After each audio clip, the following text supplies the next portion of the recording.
క్రీస్తు మంచిది. ఈరోజు దేవుని లేఖన భాగాలను ధ్యానం చేసుకుందాం. ఆయన మహాకనికరం చొప్పున 20 రోజులోకి ప్రవేశించాం కదా. ఆల్మోస్ట్ ఆల్ మనము ఆత్మీయంగా ఎక్కడైతే బలహీనంగా ఉన్నామో, ఎక్కడైతే పడిపోయే అవకాశం ఉందో వాటన్నిటి గురించి మనం ధ్యానం చేసుకున్నాం. చివర ఒక రోజు ఉంది కదా, ఇంకా రేపు ఒక రోజులతో 21 రోజులు ముగించుకుంటాం. అయితే ఇప్పటిదాకా మనం నేర్చుకున్న ప్రతి అంశాన్ని కూడా దాన్ని నిర్లక్ష్యం చేయకుండా మరి ఒకసారి మీరు ధ్యానం చేసుకోవడానికి ప్రయత్నం చేయండి. నూతన సంవత్సరంలోకి మనం అడుగుపెట్టబోయే లోపల మనం సరి చేసుకోవాల్సిన విషయాలు, ఆయన కనికరం కొరకు ప్రార్థించవలసిన విషయాలు, మన ఆత్మీయంగా ఎక్కడ బలహీనంగా ఉన్నామో ఆ విషయాలన్నిటిని మనం నేర్చుకున్నాం. ఈరోజు సమ్మరైజ్గా ఇంకా 1-2 అంశాలను కూడా మనం ధ్యానం చేసుకోవడానికి ప్రయత్నం చేద్దాం. ఇప్పుడు మనం ఇప్పటి వరకు నేర్చుకున్న దానిలలో అంత కలిపితే కంక్లూజన్గా మనము 1-2 విషయాలను ధ్యానం చేసుకోవడానికి ప్రయత్నం చేద్దాం. మనకి భారత రాజ్యాంగము అన్నది ఒకటి ఉంది కదండి. భారతదేశంలో భారత రాజ్యాంగం అనేది ఒకటి ఉంది. ఇది ఏం చేస్తుంది? భారతదేశంలో ఉన్న ప్రజలనందరినీ ఒక అధికారం కిందికి తీసుకొని వస్తుంది కదండి. భారతదేశంలో పుట్టిన, భారతదేశంలో ఉన్న ప్రజలందరినీ ఒక అధికారం కిందికి తీసుకొని వస్తుంది.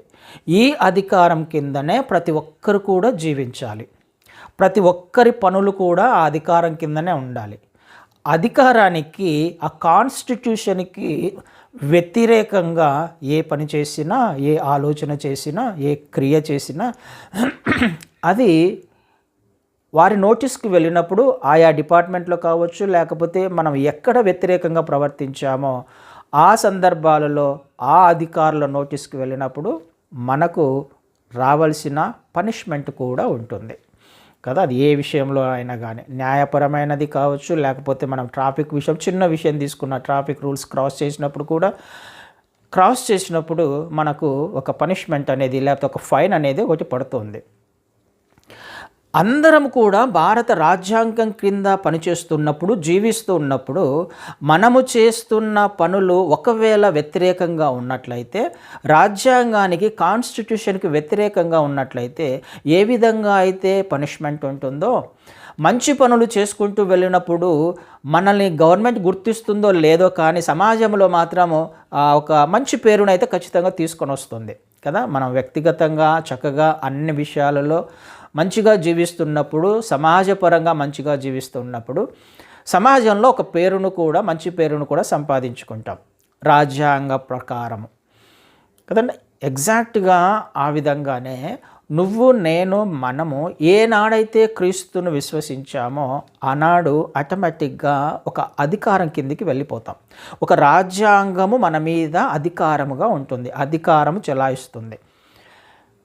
ఇది మనము చాలా జాగ్రత్తగా గమనించాల్సిన, ఇది ఒక సెన్సిటివ్ విషయము. అంటే వెంటనే మనకు జ్ఞాపకం రాదు.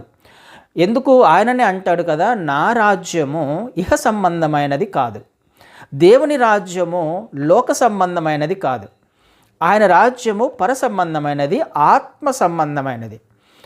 ఈ లోకంలో మనం రాజ్యాంగం కింద పనిచేస్తున్నప్పుడు ఇది ఫిజికల్కి సంబంధించింది కాబట్టి ఏ తప్పు జరిగినా శిక్ష వెంటనే ఉంటుంది, లేకపోతే కొద్ది కాలంలోనే పనిష్మెంట్ ఉంటుంది, లేకపోతే ఫైన్ కట్టాల్సి వస్తుంది. ఏది ఏమైనా కానీ ఒక శిక్ష అనేది మనకు ఈ ఫిజికల్ లైఫ్లో త్వరగా వస్తుంది. ఆత్మ సంబంధమైన ఈ కాన్స్టిట్యూషన్ కింద క్రైస్తవులు జీవిస్తున్నప్పుడు పనిష్మెంట్ అనేది అంత త్వరగా రాదు. ఎందుకు రాదు అని అంటే, దేవుని మహా కనికరం చొప్పున దేవుడు అవకాశాలు ఇస్తూ వస్తూ ఉంటాడు కదా. మనం ఒకవేళ నోవహు దినాలను జ్ఞాపకం చేసుకున్న, నోవహుకు దేవుడు ప్రత్యక్షమై తను చెప్పిన విషయాల ప్రకారము ఓడ కట్టడానికి ప్రయత్నం చేస్తాడు. ఎన్ని సంవత్సరాలు? 120 సంవత్సరాలు పట్టింది. ఈ 120 సంవత్సరాలలో నోవహు ఏం చేశాడు? దేవుని వాక్యాన్ని ప్రకటించాడు. ఎందుకు కడుతున్నావురా ఈ ఓడను అని అంటే ఏమని చెప్పాడు? దేవుడు నాకు ఈ విధంగా చెప్పాడు, జలప్రలయం వస్తుందంట, అందరూ కూడా చనిపోతారు, ఎవరైతే ఆయన యందు విశ్వాసమో వాళ్ళు రక్షించబడతారు, ఎవరైతే నీతిమంతులుగా జీవిస్తారో వాళ్ళు రక్షించబడతారు, వాళ్ళు ఓడలోకి చేరుకుంటారు. అయితే దేవుని గురించిన సువార్త ప్రకటించబడింది. కానీ అందరూ అలక్ష్యం చేశారు, నెగ్లెక్ట్ చేశారు కదండి. అంటే 120 సంవత్సరాలుగా వాళ్ళకు అవకాశం ఇవ్వబడింది. ఇది దేవుని రాజ్యాంగం పనిచేసే విధానము. క్షమాపణ క్షమాపణ క్షమాపణ మీద, ప్రేమ మీద దేవుని రాజ్యము కట్టబడింది. ఆయన ప్రేమిస్తున్నాడు కాబట్టే, ఆయన క్షమించాడు కాబట్టే పరమును విడిచి ఆ దేవాది దేవుడే నరావతారిగా, నరరూపిగా, శరీరధారిగా, దాసునిగా కదండి ఈ లోకంలోకి వచ్చాడు. ఆయన ప్రేమ అలాంటిది, ఆయన కనికరము, ఆయన క్షమాపణ అలాంటిది. మనల్ని ప్రేమిస్తున్నాడు కాబట్టే. ఎంతగా ప్రేమిస్తున్నాడు అనంటే తనకు తానుగా అప్పగించుకోవడానికి, తనకు తానుగా శిలువ మరణానికి అప్పగించుకోవడానికి కూడా సిద్ధపడి వచ్చిన ప్రేమ ఆయనది. అంతగా నిన్ను నన్ను ప్రేమిస్తున్నాడు కాబట్టే అవకాశాలు ఇస్తూ వస్తుంటాడు ఈ రాజ్యంలో కదా. ఈ రాజ్యం ఎలా పనిచేస్తుందంటే క్షమాపణ మీద, ప్రేమ మీద పనిచేస్తుంది. కానీ మనం చూసే రాజ్యాంగం ప్రకారం అయితే అలా ఉండదు. ఈ డిఫరెన్స్ మనకు తెలియాలి. అది వెంటనే మనము రక్షించబడిన వెంటనే మనకు అర్థమైపోవాలి. మనము ఒక రాజ్యాంగం కిందికి వచ్చేసాము, మనకంటూ ఒక రాజ్యాంగం ఉంది, ఒక కాన్స్టిట్యూషన్ ఉంది కదా. అది బైబిల్ కదా. మన కాన్స్టిట్యూషన్, మన గ్రంథం ఏంటి? బైబిల్ ప్రకారమే దేవుడు కూడా పనిచేస్తాడు కదా. భారతదేశానికి రాజ్యాంగం ఎలా ఉందో మనకు రాజ్యాంగము బైబిల్. దాని ప్రకారమే దేవుడు పనిచేస్తాడు. దాని కిందనే నువ్వు నేను మనం ఉండాలి. అదేవిధంగా మనం ఒకవేళ తప్పు చేసినట్లయితే దానికి శిక్ష కూడా ఉంటుంది. అది ఇప్పుడు రాకపోవచ్చు, రేపు రాకపోవచ్చు, ఎల్లుండి రాకపోవచ్చు. అవకాశాలు ఇస్తూ వస్తున్నప్పుడు ఆనాడు నోవహుకు దేవుడు ఏ విధంగా 120 సంవత్సరాల సమయాన్ని ఇచ్చాడో తర్వాత జలప్రలయం తీసుకొని వచ్చాడు. సొదొమ గొమొర్రా పట్టణం విషయంలో కూడా మనం చూస్తాం కదా. సొదొమ గొమొర్రా పట్టణాన్ని ఆయన నాశనం చేయడానికి వచ్చినప్పుడు ఏమని చెప్పాడు ఆయన? దాని యొక్క పాపము పరిపూర్ణమైందో లేదో చూసి వస్తాను, ఒకవేళ అయినట్లయితే దాన్ని శిక్షిస్తాను కదా. అబ్రహాం గారికి వచ్చి చెప్తున్నాడు. అంటే పరిపూర్ణమయ్యేంత వరకు, పరిపక్వం అయ్యేంత వరకు అవకాశాలు ఇస్తూ వస్తూ ఉన్నాడు ఆయన రాజ్యాంగం కింద ఉన్న తన బిడ్డలకు, తన ప్రజలకి కదా. దాని ప్రకారము ఆయన పనిచేస్తాడు. అందుకనే దేవుని భయము చాలామందికి క్రైస్తవులలో, విశ్వాసులలో లేదు. ఎందుకు?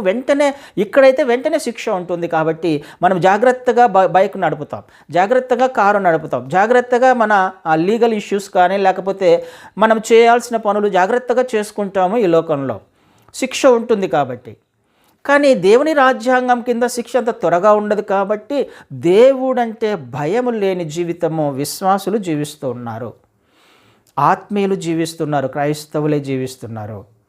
ఆయన కనికరము, ఆయన ప్రేమను నిర్లక్ష్యం చేస్తూ ఉన్నాం కదండి. అవునంటారా కాదంటారా? ఒక్కసారి ఆలోచన చేయడానికి ప్రయత్నం చేద్దాం. ఈ 21 రోజుల్లో ఆయన ప్రేమనే మనకు అర్థం కావాలి. ఎక్కడ తీసుకున్నా, ఏ స్థితిలో తీసుకున్నా, వాక్యములో ఆయన ఎంత కఠినమైన మాటలు రాయించినా అక్కడ ఆయన ప్రేమనే కనిపిస్తుంది. మనల్ని సరిచేయడానికే, మనల్ని బాగు చేయడానికే, మనము నిత్యత్వంలోకి వెళ్ళడానికే కదండి. అన్ని అవకాశాలు ఇచ్చినా, అంత ప్రేమ చూపించినా, అంత క్షమాపణ చూపించినా ఆయన ప్రేమనే మనల్ని బలపరుస్తుంది. ఆయన ప్రేమనే మనల్ని నడిపించడానికి ప్రయత్నం చేస్తుంది. ఆయన ప్రేమనే మనల్ని నిత్యత్వానికి తీసుకువెళ్తుంది. ఆ ప్రేమ ఏం తీసుకొని వస్తుంది మన జీవితంలో? కొన్ని ఆజ్ఞలను కూడా, ఒక కాన్స్టిట్యూషన్ను కూడా తీసుకొని వస్తుంది. అది నా క్షేమం కొరకే. అందుకనే మొట్టమొదటిగా మనము ఈ సంవత్సరము గ్రహించాల్సింది, మనకంటూ ఒక కాన్స్టిట్యూషన్ ఉంది, మనకంటూ ఒక రాజ్యాంగం ఉంది. వెంటనే మన మైండ్లోకి వెళ్ళిపోవాలి. మనం ఒక అధికారం కింద జీవిస్తున్నాము, ఒక రాజ్యాంగం కింద జీవిస్తున్నాము. అందులో తప్పు చేసినా వెంటనే శిక్ష పడకపోవచ్చు, కానీ ఆయన ఒకరోజు దానిని యాడ్ చేస్తాడు కదా. ఒకరోజు యాడ్ చేస్తాడు. పరిపక్వమైందో లేదో చూసొస్తాను, సంపూర్ణమైందో లేదో చూసొస్తాను, అంతవరకు ఆయన ఎదురు చూస్తూ ఉంటాడు కదండి. అంతదాకా మనం వెళ్లకుండా మనం చేస్తున్న పనులు ఈ లోకంలో ఎలా సరి చేసుకోవడానికి ప్రయత్నం చేస్తామో వెంటనే ఇక్కడ కూడా ఈ క్షణం నుంచి, లేకపోతే మనం నూతన సంవత్సరంలోకి అడుగుపెట్టే లోపల మన హృదయంలో ఒక దానిని ఫిక్స్ చేసుకుందాం, ముద్రించుకుందాం, దేవుని రాజ్యాంగాన్ని. బైబిల్లో రాయబడింది ఆ మాట కూడా. క్రీస్తు నియమము అనే ఒక మాటను చూస్తాం, లేకపోతే దేవుని నియమము అని చూస్తాం. ద లా ఆఫ్ క్రైస్ట్ అని ఇంగ్లీష్లో ఖచ్చితంగా ఉంటుంది కదా. ఆ మాట చూద్దాం ఒకసారి. క్రీస్తు నియమము, గలతీలకు రాసిన పత్రిక 6వ అధ్యాయం 2వ వచనంలో, గలతీలకు రాసిన పత్రిక 6వ అధ్యాయము 2వ వచనాన్ని చదువుతాను. ఒకని భారములనొకడు భరించి, గలతీలకు రాసిన పత్రిక 6వ అధ్యాయము 2వ వచనం. ఒకని భారములనొకడు భరించి ఈలాగు క్రీస్తు నియమమును పూర్తిగా నెరవేర్చుడి. క్రీస్తు నియమము, ద లా ఆఫ్ క్రైస్ట్ అని ఇంగ్లీష్లో ఉంటుంది. ఆయన ఒక లాను తీసుకొని వచ్చాడు, ఒక ధర్మాన్ని లేకపోతే ఒక కాన్స్టిట్యూషన్ని తీసుకొని వచ్చాడు. ఆ కాన్స్టిట్యూషన్ మనకు అర్థం కావాలి కదా. ఇప్పుడు భారత రాజ్యాంగం మనకు అర్థమైతే, ఏ రూల్స్ అండ్ రెగ్యులేషన్స్ ఉన్నాయో అవి అర్థమవుతే దాని ప్రకారం జీవించే ప్రయత్నం చేస్తాము. ఎగ్జాక్ట్గా ద లా ఆఫ్ క్రైస్ట్, క్రీస్తు నియమం మనకు అర్థం కావాలి. దేవుని నియమము కూడా మనకు అర్థం కావాలి. ఆయన సార్వభౌమాధికారం మనకు అర్థం కావాలి. అది మనం ఎక్కడ చూస్తాము? రోమీలకు రాసిన పత్రిక 13వ అధ్యాయం 2వ వచనంలో, రోమీలకు రాసిన పత్రిక 13వ అధ్యాయము 2వ వచనంలో, కాబట్టి అధికారమును ఎదిరించువాడు దేవుని నియమమును ఎదిరించుచున్నాడు, ఎదిరించువారు తమ మీదికి తామే శిక్ష తెచ్చుకొందురు కదా. దేవుని నియమము ఆర్డినెన్స్ ఆఫ్ ది లార్డ్ అని రాయబడి ఉంటుంది కదా, ఆర్డినెన్స్ ఆఫ్ గాడ్ అని రాయబడి ఉంటుంది. దేవుని నియమము ఒకటి ఉంది, క్రీస్తు నియమము ఒకటి ఉంది, మనకు ఒక కాన్స్టిట్యూషన్ ఉంది. దాని ప్రకారమే జీవించాలి అన్నది మన హృదయంలో ఫిక్స్ చేసుకోవడానికి ప్రయత్నం చేద్దాం. ఈ సంవత్సరం ముద్రించుకుందాం కదండి. వెంటనే గుర్తుకు రావాలి మన ఆత్మీయ జీవితము ఒక అధికారం కింద మనం జీవిస్తున్నాం, ఒక నియమము కింద జీవిస్తున్నాం. ఆ నియమము ప్రకారమే బ్రతకాలి, జీవించాలి. ఎప్పటి వరకు? ఆయన వచ్చేంత వరకు, లేకపోతే నేను పోయేంత వరకు, మనం పోయేంత వరకు. వేరే ఆప్షన్ లేదు. రాజ్యాంగం కూడా అంతే కదా, ప్రతి ఒక్కరికి చెందుతుంది అది. రాజ్యాంగం ఉన్నంత వరకు, లేకపోతే ఈ సిటిజన్స్ ఉన్నంత వరకు, లేకపోతే పోయేంత వరకు దాని కింద జీవించాల్సిందే. మనం కూడా అలాగే చేయాలి, వేరే ఆప్షన్ ఖచ్చితంగా లేదు. ఇది మొదటగా ఒకటి జ్ఞాపకం చేసుకుందాం. దేవుని నియమము కింద నువ్వు నేను మనము పనిచేస్తున్నాము. మంచిగా ఆయన నియమ ప్రకారం జీవించినట్లయితే హెచ్చింపు ఉంటుంది, ఘనత ఉంటుంది. ఒకవేళ దానికి వ్యతిరేకంగా జీవించినట్లయితే ఖచ్చితంగా శిక్ష ఉంటుంది, కానీ కనిపించదు. ఎందుకు? ఇది ఆత్మ సంబంధమైనది కదా.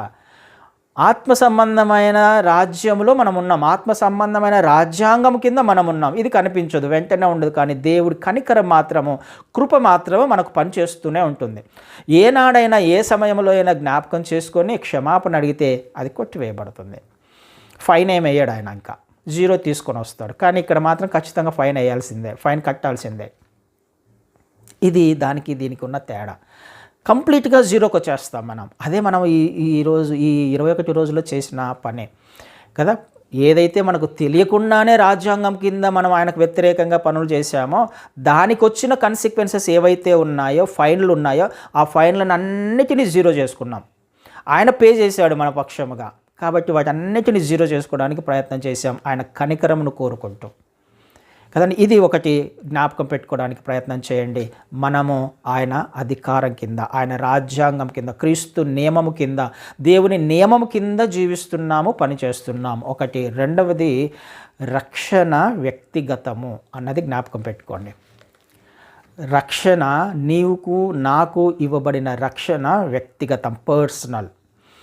క్రీస్తు వారు నీ కోసం చనిపోయాడు. క్రీస్తు వారు నీ కోసం ఆయన పరమును విడిచి ఈ లోకంలోకి వచ్చాడు. ఆయన హింసించబడ్డాడు, ఆయన అవమానించబడ్డాడు, దూషించబడ్డాడు, శరీరము దున్నబడింది, మొహం మీద ఉమ్ము వేసుకున్నాడు, శిలువ మరణం పొందాడు నీ నిమిత్తము, నిన్ను రక్షించడానికి అనే విషయం జ్ఞాపకం చేసుకుందాం. రక్షణ నన్ను వ్యక్తిగతంగా నన్ను రక్షించడానికి క్రీస్తు వారు వచ్చారు, నిన్ను రక్షించడానికి క్రీస్తు వారు వచ్చారు. నీకు దేవునికి ఉన్న సంబంధమే రక్షణ. వేరే వాళ్ళకు దేవునికి ఉన్న సంబంధం కాదు, వేరే వాళ్ళకు నీకు ఉన్న సంబంధం కానే కాదు. రక్షణ అనేది పర్సనల్, వ్యక్తిగతం. అది ఎవరు వచ్చారు నిన్ను రక్షించడానికి? క్రీస్తు వారు వచ్చారు. క్రీస్తు వారు వచ్చినప్పుడు నువ్వు ఎవరికి అకౌంటబిలిటీ? ఎవరు చెప్పిన మాట వినాలి? ఎవరి మార్గంలో నడవాలి? మనుషులు చెప్పిన మాట, లేకపోతే దేవుడు చెప్పిన మాట? క్రీస్తు వారు ఆయన వచ్చారు నీకోసము, ఆయన హింసించబడ్డాడు, ఆయన మరణించాడు, ఆయన నీకు రక్షణ ఇచ్చినప్పుడు ఆయనతో మాత్రమే నువ్వు సంబంధం కలిగి ఉండాలి, వేరే వాళ్ళతో కాదు. నీ రక్షణను నువ్వు కొనసాగించాలి అని అంటే నీ రక్షణను నువ్వు భయముతో, వణుకుతో కొనసాగించాలి. అది కదండి. అదే ఫిలిప్పీలకు రాసిన పత్రిక అంటాడు ఆయన, పౌలు గారు ఫిలిప్పీలకు రాసిన పత్రిక 2వ అధ్యాయంలో 12వ వచనంలో, కాగా నా ప్రియులారా, మీరెల్లప్పుడూ విధేయులై ఉన్న ప్రకారము నా ఎదుట ఉన్నప్పుడు మాత్రమే కాక మరీ ఎక్కువగా నేను మీతో లేని ఈ కాలమందును భయముతో వణుకుతో మీ సొంత రక్షణను కొనసాగించుడి.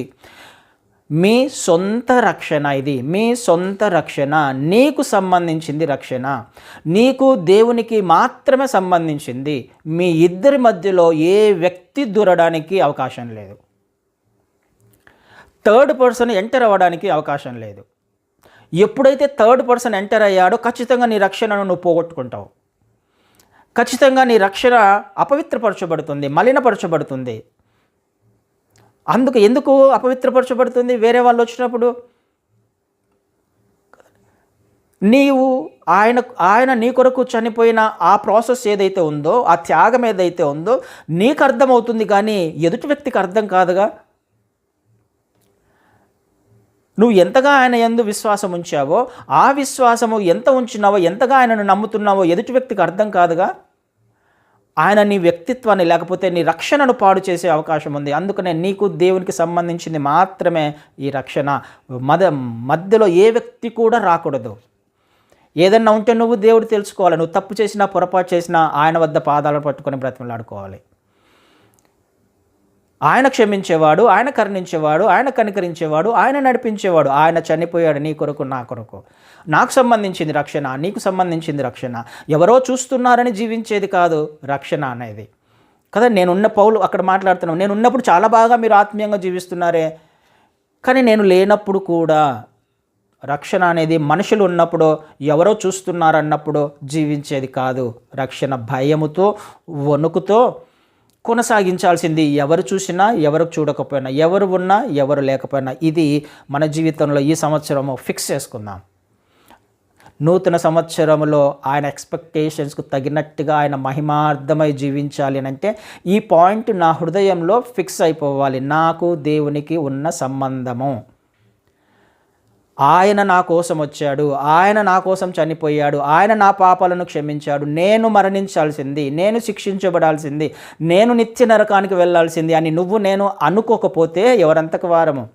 ఖచ్చితంగా రక్షణ నుంచి తొలగిపోయే అవకాశం ఉంది. రక్షణ అపవిత్రపరచబడే అవకాశం ఉంది. నిర్లక్ష్యం చేసే అవకాశం ఉంది. నువ్వు ఎంతవరకు ఆయనతో సంబంధం కలిగి ఉన్నావో ఆ సంబంధాన్ని నువ్వు పరీక్షించుకోవడానికి ప్రయత్నం చేయి. నీకు సంబంధించింది రక్షణ. ఒకవేళ ఆయన రాజ్యాంగం కింద పని చేయకపోతే, ఆయన చిత్త ప్రకారం జీవించకపోతే, అయ్యో నా దేవునికి అవమానకరంగా జీవించానే, నా రక్షణను నేను పాడు చేసుకుంటున్నాను, నా కొరకు వచ్చిన క్రీస్తు వారిని, నన్ను రక్షించడానికి వచ్చిన ఆయనను అవమానపరుస్తున్నానేమో అనే భయంతో జీవించాలి ప్రతి దినము కూడా. ఎవరో చూస్తుంటే జీవించేది కాదు, సంఘంలో జీవించేది కాదు, నలుగురిలో జీవించేది కాదు.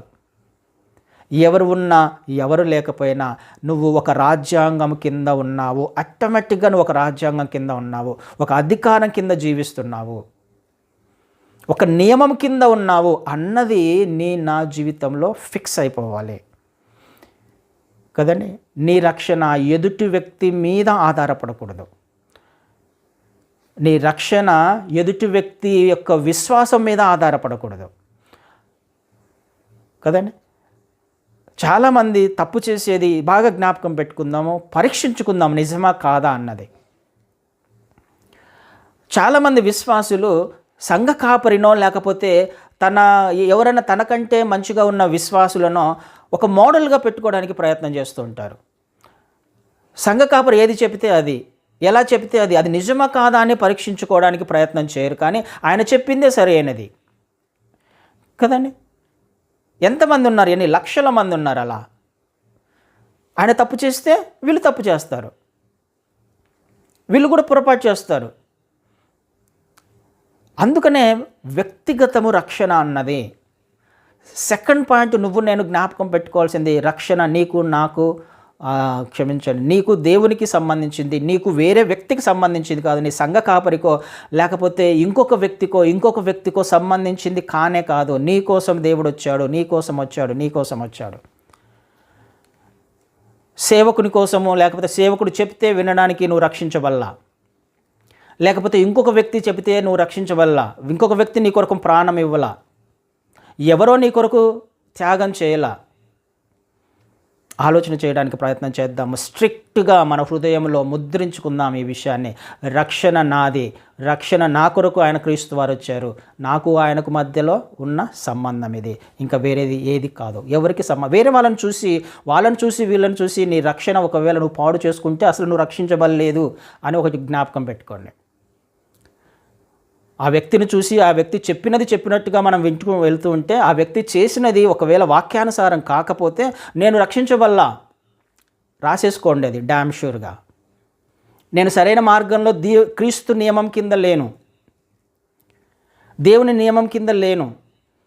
ఇలా అంత స్ట్రిక్ట్గా నువ్వు జీవించకపోతే మనం అంత 100కి 100 మార్కులు రావాలని ప్రయత్నం చేస్తే ఏ 50, 30, 60 మార్కులు వస్తాయి.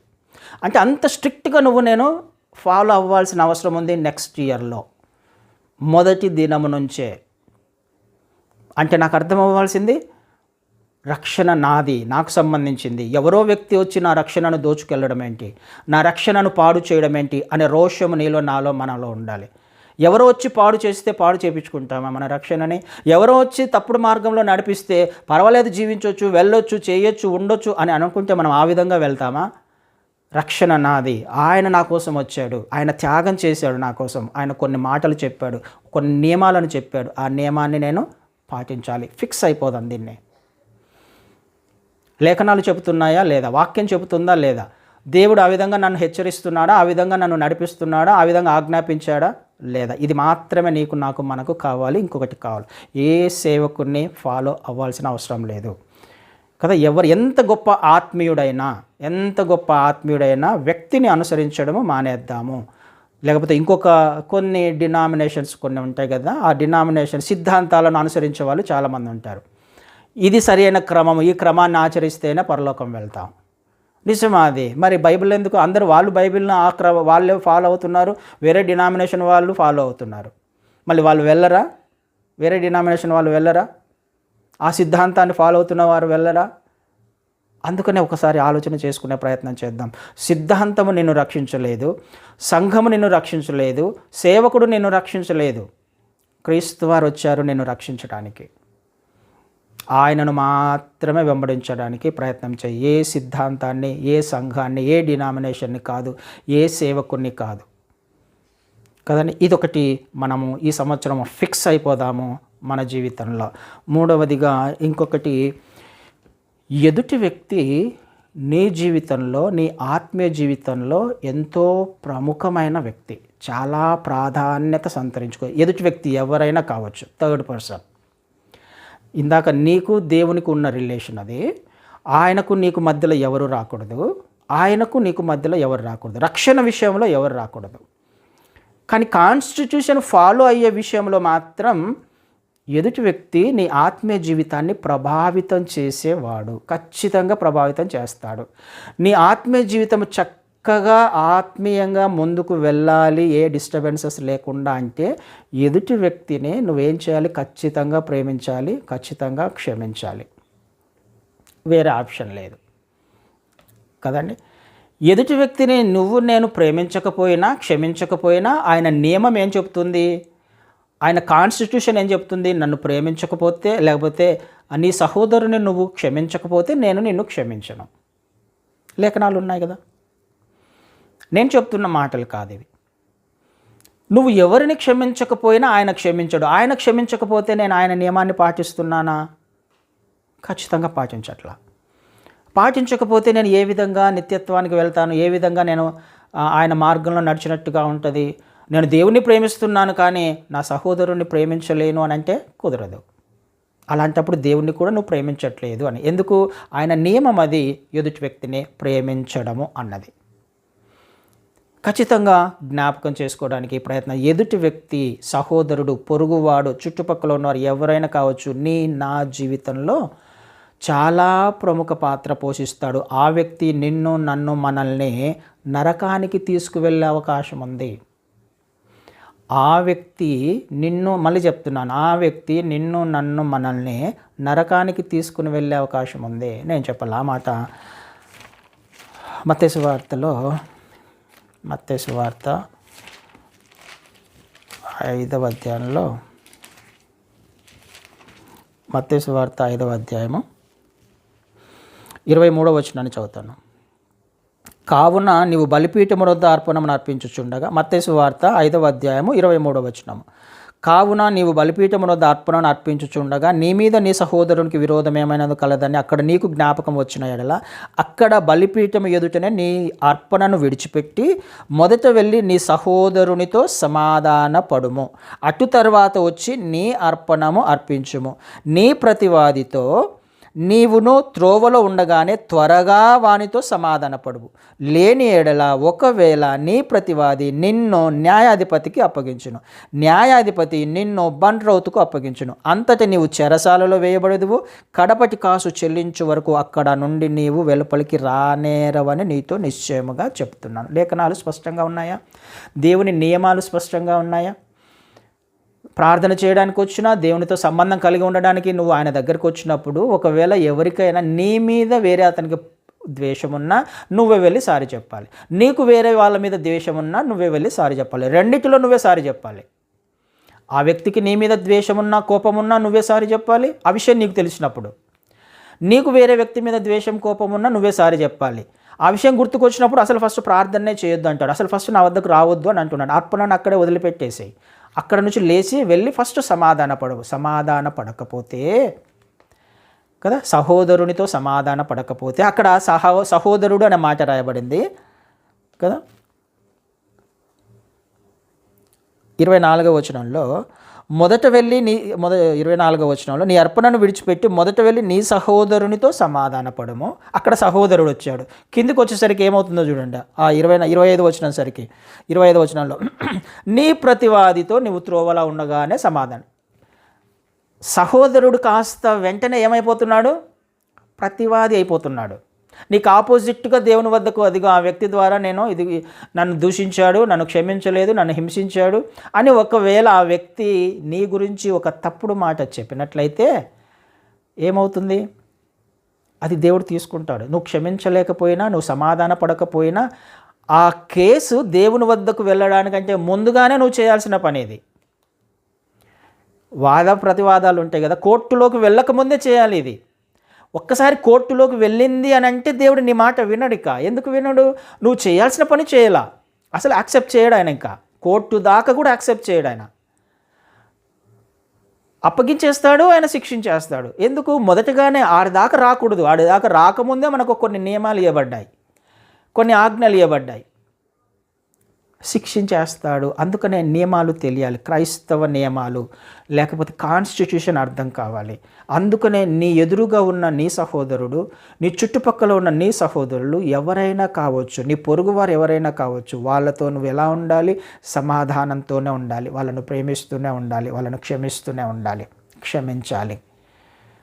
లేకపోతే ఆ వ్యక్తి ద్వారా మనము ఎక్కడికి వెళ్ళే అవకాశం ఉంది? కోర్టులోకి వెళ్ళే అవకాశం ఉంది. న్యాయాధిపతి ఎదుట తీర్పు తీర్చే ఆ స్థాయిలోకి వెళ్ళే అవకాశం ఉంది. అప్పుడు అంటాడు ఆయన, నిజమేనా నువ్వు క్షమించలేకపోయావా అని అంటే చెప్పడానికి ఏముంది? అందుకే కదా ఆడు తీసుకొచ్చాడు, నిలబెట్టాడు దేవుని ఎదుట. అందుకనే ముందుగానే ఆడిదాకా వెళ్ళడానికంటే ముందుగానే త్రోవలో ఉండగానే నువ్వు సమాధానపడు కదండి. అందుకనే ఎదుటి వ్యక్తిని మనం ఎట్టి పరిస్థితులలో తక్కువ అంచనా వేయకూడదు. మన మీద కోపం ఉండకూడదు, ద్వేషం ఉండకూడదు ఆ వ్యక్తికి కదా. మన మీద అసూయ ఉండకూడదు, మన గురించి ఏదేదో వేరే వాళ్ళకు చెప్పకూడదు. అయితే చేయాల్సిన పని మనం చేద్దాము. తర్వాత దేవునికి వాళ్ళు క్షమించినా క్షమించకపోయినా మనకు సంబంధంలా. వాళ్ళతో ఫస్ట్ సమాధాన పడడము, క్షమించమని అడగడము, వెళ్ళడము, మనం చేయాల్సిన పని మాట్లాడడం, ఇవన్నీ చేసిన తర్వాత వాళ్ళ హృదయానికి సంబంధించింది దేవుడు వాళ్లకు తీర్పు తీరుస్తాడు. అందుకనే పగకు మీరు వాళ్ళకి శిక్ష వేయకండి అని అంటాడు. రోమీలకు రాసిన పత్రికలో ఒక మాట చదువుతాను నేను. రోమీలకు రాసిన పత్రిక 13వ అధ్యాయాన్ని చూస్తాను. 12వ అధ్యాయం, రోమీలకు రాసిన పత్రిక 12వ అధ్యాయంలో 17వ వచనాన్ని చదువుతాను. కీడుకు ప్రతి కీడు ఎవరికిని చేయవద్దు, మనుషులందరి దృష్టికి యోగ్యమైన వాటిని గూర్చి ఆలోచన కలిగి ఉండుడి, శక్యమైతే మీ చేతనైనంత మట్టుకు సమస్త మనుషులతో సమాధానంగా ఉండుడి. ప్రియులారా, మీకు మీరే పగ తీర్చుకొనక దేవుని ఉగ్రతకు చోటియండి. పగ తీర్చుట నా పని, నేనే ప్రతిఫలమును ఇత్తును అని ప్రభువు చెప్పుచున్నాడని వ్రాయబడి ఉన్నది. నువ్వు చేతిలోకి తీసుకోవద్దు. వాళ్ళని శిక్షించడం అనేది, వారి మీద పగ తీర్చుకోవడం అని నువ్వు చేతిలోకి తీసుకోవద్దు. నువ్వు చేయాల్సిన పని క్షమించడము, వారి గురించి ప్రార్థన చేయడము, వారిని ప్రేమించడం, అంతే కదండి. ఇది నియమం, ఇది దేవుని నియమం. కాన్స్టిట్యూషన్ ఇలాగే పనిచేస్తుంది. నువ్వేం చేయాలి? ఒకవేళ కోపం ఉండొచ్చు, వాళ్ళు తప్పు చేసి ఉండొచ్చు, ఆయన చేయనివ్వండి.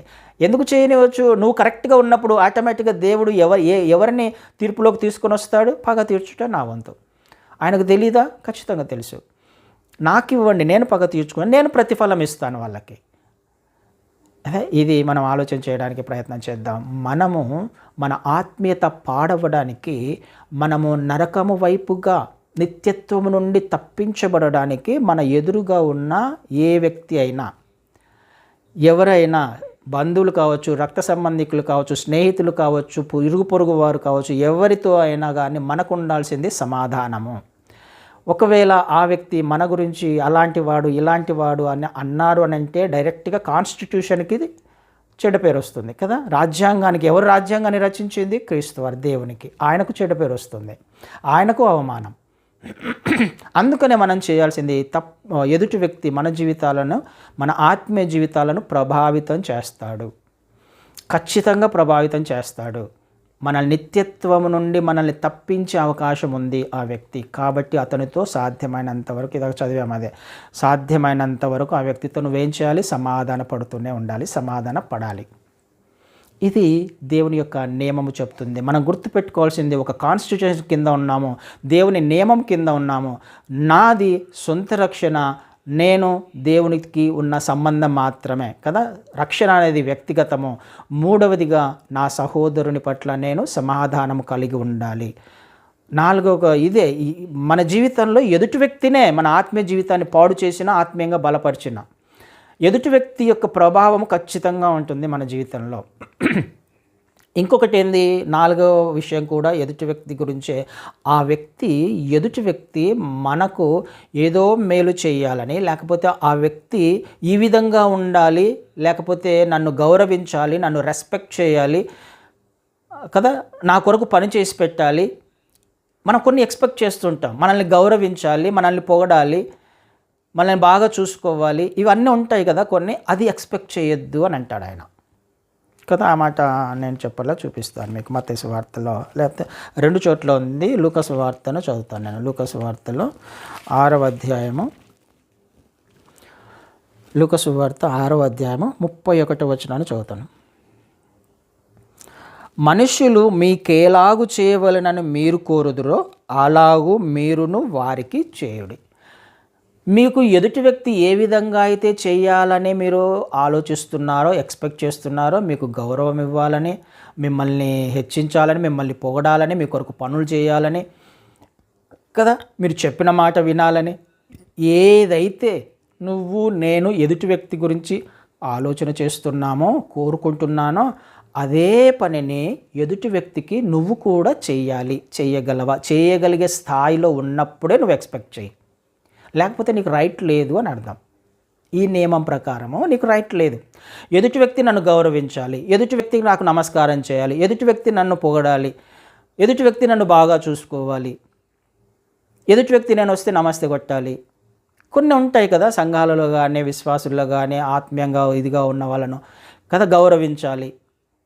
నువ్వు ఎదుటి వ్యక్తి గురించి ఏదైతే చేయాలి, వాళ్ళ గురించి ఏది ఎక్స్పెక్ట్ చేస్తున్నా, ఆ వ్యక్తికి నువ్వు కూడా అదే చేయగలిగిన స్థాయిలో నువ్వు ఉన్నావా లేదా? ఇది చాలా చాలా చాలా ప్రాముఖ్యమైన విషయం కదా. ఎదుటి వ్యక్తి గురించి మనం అస్సలు వేరేది ఏమి ఎక్స్పెక్ట్ చేయకూడదు. వాళ్ళ గురించి ఏమి కూడా మనం మాట్లాడుకోవడానికి అవకాశం లేదు. అందుకనే పైనుంచి కిందికి కొన్ని వచనాలను వస్తే, ఆయన 27 నుంచి చదివితే, మీ శత్రువులను ప్రేమించండి, మిమ్మల్ని ద్వేషించే వారికి మేలు చేయండి, శపించే వారిని దీవించండి. ఇవన్నీ ఎవరి గురించి? ఎదుటి వ్యక్తి గురించే, నీ సహోదరుని గురించే, నీ పొరుగు వారి గురించే. అంటే నీ ఆత్మీయ జీవితంలో ప్రముఖ పాత్ర ఎవరు పోషిస్తున్నారు? ఎదుటి వ్యక్తి, పొరుగువారు, నీ ఇంట్లో వాళ్ళే కావచ్చు, కుటుంబ సభ్యులే కావచ్చు, లేకపోతే రక్త సంబంధికులు, బంధువులు, స్నేహితులు, అటు ఇటు ఉన్న వాళ్ళు, సంఘస్థులు, పాస్టరే కావచ్చు, ఇంకొకరే కావచ్చు, ఎవరైనా కావచ్చు. నువ్వు చేయాల్సింది ఆ వ్యక్తి నుంచి ఏది ఎక్స్పెక్ట్ చేయకు, ఇలాగే ఉండాలి, ఇలాగే చేయాలి, నా కొరకు ఇది చేయాలి, ఇది చేయాలి, అది చేయాలి అని. అందుకనే మనం చూసాం కదా ఒక చోట ఫిలిప్పీలకు రాసిన పత్రికలోనే కదా, ఎదుటి వ్యక్తిని మనం ఎలా ఎంచాలి అని అంటే యోగ్యులుగా ఎంచుకోవాలి, మనకంటే యోగ్యులుగా ఎంచుకోవాలి. యోగ్యులుగా ఎంచుకున్నప్పుడు ఏం చేస్తాం అప్పుడు ఆ వ్యక్తి పట్ల? నువ్వు ఈ పని చేయాలని ఎక్స్పెక్ట్ చేయం కదా, ఆ పనిని ఏం చేస్తాం? మనమే పని చేయడానికి ఇష్టపడతాం. వాళ్ళు యోగ్యులుగా ఎంచుకుంటున్నప్పుడు ఎవరైనా కానీ ఎదుటి వ్యక్తి మనకంటే తక్కువ స్థాయిలో ఉండొచ్చు, ఆత్మీయతలు తక్కువగా ఉండొచ్చు, లేకపోతే ఇంకొక విషయంలో తక్కువగా ఉండొచ్చు, ఆర్థికంగానో సమాజపరంగానో ఏ విధంగా తక్కువగా ఉన్నా ఆ వ్యక్తిని నేను తక్కువ చేసి చూడకూడదు. ఎందుకంటే ఆ వ్యక్తి నన్ను అనవసరంగా దేవుని కోర్టులో తీసుకుపోయి నిలబెట్టే అవకాశం ఉంది. నేను ఆ వ్యక్తి పట్ల తప్పుగా ప్రవర్తించినప్పుడు, ఆ వ్యక్తి బయటికి వెళ్ళి అనవసరమైన విషయాలు వేరే సహోదరులతో మాట్లాడినప్పుడు అది లెక్కలోకి తీసుకోబడుతుంది దేవుని కోర్టులో కదండి. ఈ విషయాన్ని దేవుడు లెక్క అడుగుతాడు ఒకరోజు. అందుకనే మనము చాలా జాగ్రత్తగా మన ఆత్మీయ జీవితాన్ని ఖచ్చితంగా జీవించాలి. ఎదుటి వ్యక్తి, పొరుగువాడు, సహోదరుడు నా ఆత్మీయ జీవితాన్ని ప్రభావితం చేస్తారు. నిత్యత్వం నుండి తప్పించేంత అధికారం కూడా ఆ వ్యక్తికి ఉంది, ఒకవేళ నేను చేయాల్సిన పని నేను చేయకపోతే, ఈ నియమ ప్రకారము నేను ఫాలో అవ్వకపోతే, దేవుని నియమాలను నేను అనుసరించకపోతే కదండి. ఇవి చాలా క్లుప్తంగా ఆయన రాజ్యాంగం ఎలా పనిచేస్తుంది, ఇది ఆత్మీయ లోకంలో జరిగేది, మనకు కనిపించని విధంగా జరిగేవి ఇవి కదా. కనిపించని విధంగా మన లెక్కలో అకౌంట్లో డెబిట్ అవ్వడమా క్రెడిట్ అవ్వడమా జరుగుతుంది, మన స్థితి ఏంటో అర్థమవుతుంది. కానీ దేవుని ప్రేమ ఏం కోరుకుంటుంది? ఒకవేళ అదే లెక్కలోకి ఆయన మనల్ని తీసుకున్నట్లయితే అదే విషయాన్ని ఆయన మనకి ఒకవేళ అదే విధంగా నువ్వు ఏ విధంగా అయితే అడుగుతున్నావో, ఏ విధంగా ఉండాలనుకుంటున్నారో ఎదుటివారు, అదేవిధంగా దేవుడు కూడా నీ గురించి అడిగితే అలా ఉన్నావా లేదా, అలా ఉన్నామా లేదా? అలా ఉండనప్పుడు ఎదుటి వ్యక్తి ఎందుకు ఉండాలని అనుకుంటున్నాం? నేను ఎదుటి వ్యక్తి గురించి ఆలోచన చేస్తున్నప్పుడు ఆ వ్యక్తి కూడా నా గురించి ఆలోచన చేస్తాడు కదా, నన్ను కూడా ఇలా ఉండాలని అనుకుంటాడు కదా. అందుకనే ఈ విషయాలన్నిటిని మొదటగా మన హృదయాల్లోంచి తీసేద్దాం, దేవుని నియమం ప్రకారమే ఫాలో అవుదాం. ఆయన ఏం చెప్పాడు లేఖనాలలో?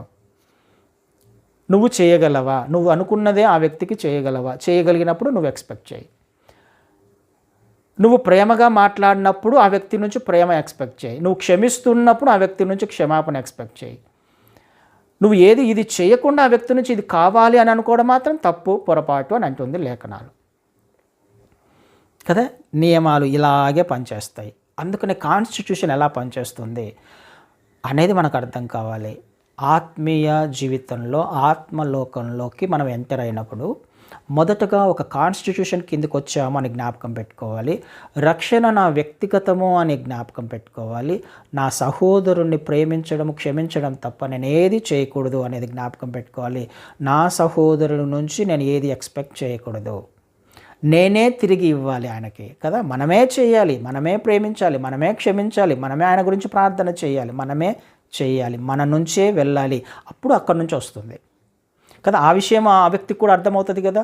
ఎదుటి వ్యక్తితో కూడా దేవుడు మాట్లాడతాడు కదా, ఎదుటి వ్యక్తికి కూడా ఈ నియమాలు వర్తిస్తాయి కదా. కాబట్టి ఆ వ్యక్తి కూడా ఏం చేస్తాడు? ప్రేమిస్తాడు. ఆ వ్యక్తి కూడా క్షమిస్తాడు. ఆ వ్యక్తి కూడా మన నుంచి దేవుడు ఏదైతే చెప్పాడో అదే మన పక్షంగా చేస్తున్నప్పుడు ఎంత అద్భుతంగా ఉంటుంది. సమాధానం ఉన్నప్పుడు ఇద్దరు వ్యక్తుల మధ్య ఎంత ఆనందంగా ఉంటుంది, ఎంత సంతోషం ఉంటుంది ఆ సమయంలో, ఆ సందర్భంలో. ఎదుటి వ్యక్తిలో దోషం చూడము, అపరాధం చూడము, పాపం చూడము, తప్పు చూడము, ప్రేమ క్షమాపణ ఉన్నప్పుడు ఆ వ్యక్తి కూడా నా పట్ల అదే ప్రవర్తిస్తున్నప్పుడు ఆనందమే కదా, సంతోషమే కదా, దేవుని కార్యం జరుగుతుంది కదా అక్కడ. అది దేవుడు కోరుకునే రాజ్యము. దేవుని రాజ్యము అలా ఉండాలన్నది ఆయన మన పట్ల కలిగి ఉన్న ప్రణాళిక. ఈ విషయాలన్నిటినీ జ్ఞాపకం పెట్టుకుందాం. నూతన సంవత్సరంలోకి అడుగు పెట్టే ముందర, లేకపోతే అడుగు పెట్టినప్పుడు మనం ఇవన్నీ ఫిక్స్ చేసుకొని దీని ప్రకారం జీవించుకొని పోతే పరలోక రాజ్యమే మన మధ్యలో నివాసం చేస్తుంది. పరలోక రాజ్యమే మన ఇంట్లో, మన కుటుంబంలో ఉంటుంది. ఆయననే వచ్చి మన మధ్యలో, మన జీవితాలలో, మన కుటుంబాలలో నివాసం చేస్తూ చక్కగా మనల్ని అనేక మందికి మాదిరికరంగా, ఆశీర్వాదకరంగా, ఆయనకు మహిమకరంగా జీవించేలా చేస్తాడు. ప్రతి అవసరతను తీర్చుకుంటూ, ప్రతి అక్కరతను తీర్చుకుంటూ, ఆయన రాజ్యంలో పనిచేస్తున్నప్పుడు ప్రొవైడర్ కూడా ఆయననే కదా, ప్రొవిజన్ ఇచ్చేవాడు కూడా ఆయన. ఏ లోటు లేకుండా సమృద్ధినిస్తూ సమృద్ధి గల దేశంలోకి ఆయన నడిపించే దేవుడిగా ఉన్నాడు. సమృద్ధి గల ఆశీర్వాదాల చేత తృప్తిపరిచే దేవుడిగా ఉన్నాడు. ఆలోచన చేద్దాం, మనము ఎక్కడున్నాం, ఎక్కడ నివాసం చేస్తున్నాం. ఈ 20వ దినాన ఒక అద్భుతమైన ఆత్మీయ పాఠము కదా. మనం ఎవరి కింద పనిచేస్తున్నాం, ఎలా ఉండాలి, దేవుని రాజ్యం ఎలా పనిచేస్తుంది, ఆయన నియమాలు ఏం చెప్తున్నాయి, ఇది మాత్రమే మన హృదయంలో ఫిక్స్ చేసుకోవడానికి ప్రయత్నం చేద్దాం. అటు కృప దేవుడు మనందరికీ అనుగ్రహించును గాక. ఆమేన్.